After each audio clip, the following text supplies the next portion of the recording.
That's on Sky News Extra. You can continue to watch that. Obviously, they're talking about supply issues at the moment and how the weather often disrupts crops and supply chains. Let's go to the Nationals leader, David Littleproud, now, who'll be following along with this very closely, except for this brief moment that he's talking to me. David, good to see you. What do you hope comes out of this inquiry? What do you want to hear from the likes of Brad Banducci today?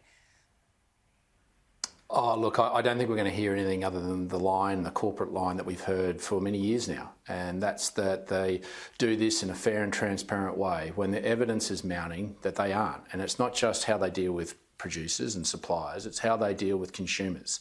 And the evidence has been clear. I mean, we saw cattle and sheep prices drop by 60 to 70% in June at the farm gate, yet only an 8% reduction at the checkout. I actually gave the opportunity to the government some 12 months ago to actually increase the penalties and look to divestiture powers in a bipartisan way.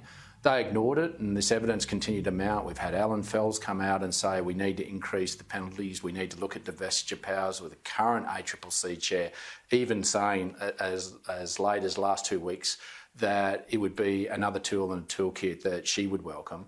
Yet the government is just moving on as though it's business as usual. And unfortunately, Australians are making real decisions at the supermarket. They're putting fresh produce back on the shelf because they can't afford it. We've got Australians skipping meals because they can't afford it.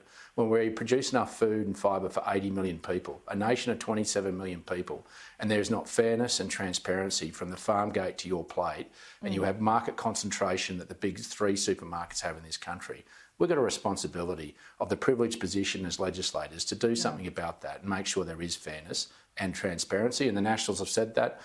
Labor's turned their back on it, but I'm proud to say Angus Taylor and I are now going to try and work through some architecture to make sure we get it right. And I think that's what political leadership is, and that's what the Australian people expect of us. We've often discussed how farmers have been dudded, and we're often discussing how the prices at the supermarket are too high. How do you pay farmers more and charge customers less?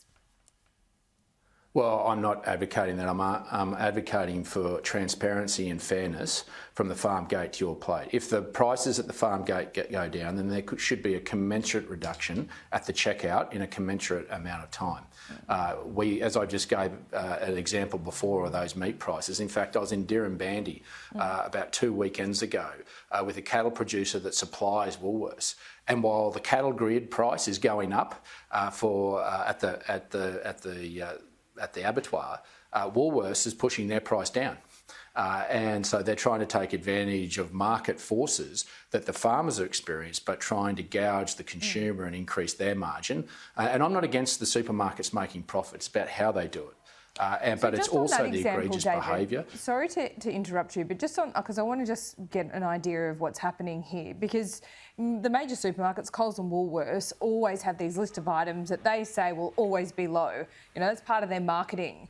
But obviously the price at the farm gate fluctuates. So is the farmer paying for those low prices that Coles and Woolworths market, or on those particular products, are the major chains just absorbing that cost even though the market is fluctuating?